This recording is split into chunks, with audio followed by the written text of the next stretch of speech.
When it launched, the RTX 4070 Ti did not get a good publicity from reviewers. Almost all of them unanimously called the new GPU a bad value. And today we're going to review a 4070 Ti from Gigabyte, the gaming OC version, and we'll see just how bad or how good the card is. We'll start with specs, then go through the benchmarks, and finally check the value including cost per frame and theorizing what would be the ideal price for it. I'm Laser and let's begin. A quick reminder about the specs. The 4070 Ti has 12GB of GDDR6 memory clocked at 21,000 MHz with 192-bit bus. The core is running at 2640 MHz and boosts to 2880 while gaming. It has 7860 CUDA cores, uses one 16-pin connector and requires a 750-watt power supply. The card is 336mm in length, 140mm in height and 58mm in thickness, meaning it can be used in some SFF cases like the NR200P Max or Meshlicious and Meshroom. The front of the card, where the fans are, is made of plastic, while the back has a sturdy metal backplate which also provides a better support against sagging. The cooling design is the same as with the other 40 series GPUs. We have a really big heatsink, which fortunately is not as big as with the more powerful brothers. It has 3 fans which pump the air into the card and offer great cooling potential. Under heavy load, the GPU never went above 60 degrees Celsius in a well-ventilated O11 Air Mini and ambient temperature of roughly 22 degrees. The card is also very quiet. Under normal load, the fans stay off and only start spinning when the GPU reaches 52 degrees minimum. After that, the sound is really pleasant, and even if the case is right next to you, it doesn't bother you at all.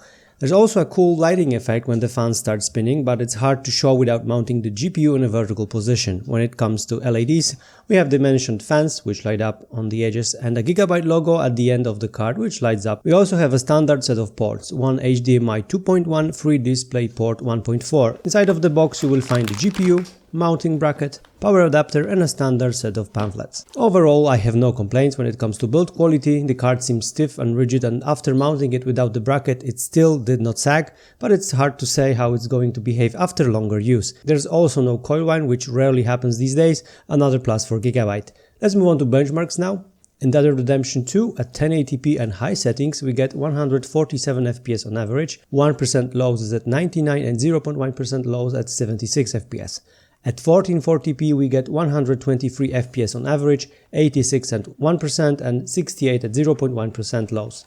In Assassin's Creed Valhalla at 1080p and ultra settings, we get 154 FPS on average, 89 FPS at 1% and 65 at 0.1% lows. When we bump the resolution to 1440p, we get 121 FPS average, 72 FPS at 1% and 51 FPS and 0.1% lows. In Cyberpunk at 1080p and ultra high settings, we got 146 FPS on average, 89 at 1% and 79 at 0.1% lows. When we turn on ray tracing without upscaling, we get 71 FPS average, 54 at 1% and 48 at 0.1% lows. When we turn on DLSS on balance settings, we get 117 FPS on average, 65 at 1% and 58 at 0.1% lows. Bumping the resolution to 1440p, ultra high settings, no ray tracing and no DLSS, we get 100 FPS average, 70 at 1% and 62 at 0.1% lows. With ray tracing on, we get 46 FPS on average, 37 at 1% and 34 at 0.1% lows.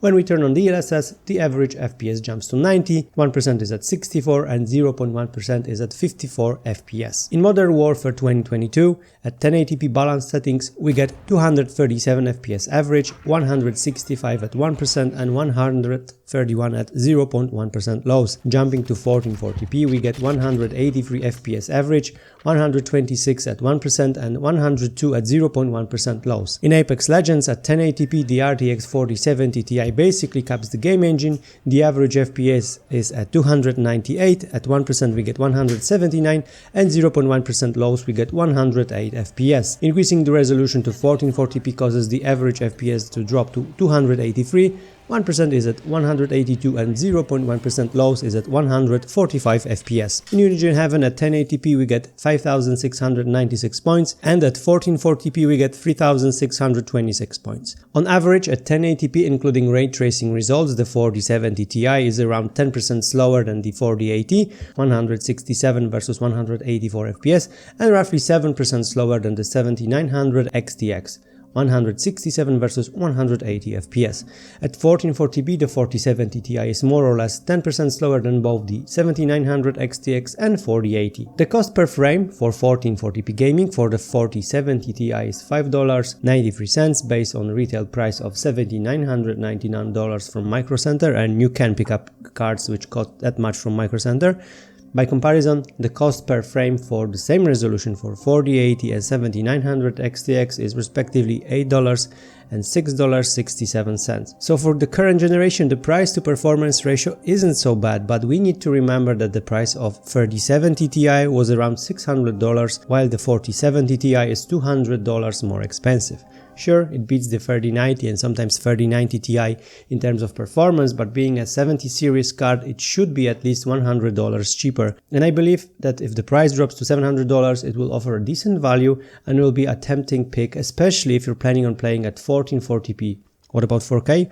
Well, let's have a look at the benchmarks. In Dead Red Redemption 2 at 4K and high settings, you will get 75 FPS on average, 57 FPS at 1% and 51 at 0.1% lows. In Assassin's Creed Valhalla ultra high settings, you will get 77 FPS on average, 51 at 1% and 39 at 0.1% lows. In Cyberpunk 2077 max settings without ray tracing and DLSS, you will get 48 FPS average, 40 at 1% and 38 at 0.1% lows. However, if you turn on DLSS, you can bump the FPS to 67 average, 54 at 1% and 50 at 0.1% lows. In Modern Warfare 2022 balance settings, we get 115 FPS average, 61 at 1% and just 20 FPS at 0.1%, meaning the game did stutter a bit and could potentially cause issue while playing. In Apex Legends, on average, we get 168 FPS, 1% lows is at 121 and 0.1% lows is at 73 FPS. Again, the 0.1% lows is rather low and shows that the GPU could be somewhat limited by the 192-bit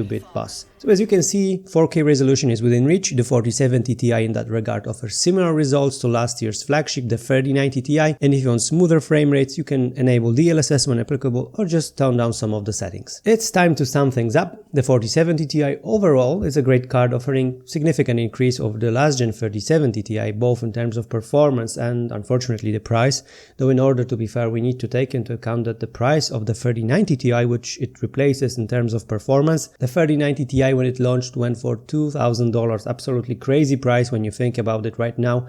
So looking from that perspective, you can get the same performance for less than half of the price, but yet again the 3070 Ti, which the 4070 Ti should be replacing in terms of target buyer, was $600. Even if we take inflation into account, the 4070 Ti's maximum cost, in my opinion, should be $100 less. And honestly, I strongly recommend to wait until it drops in price, and looking how many 4070 Ti's are still sitting on the shelves, it shouldn't be too long.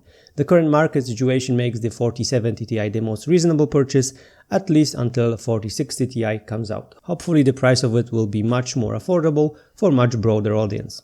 And that's it for today's video. Thank you so much for watching till the end. If you have any questions, leave them down below. I'm Laser and I'll see you soon.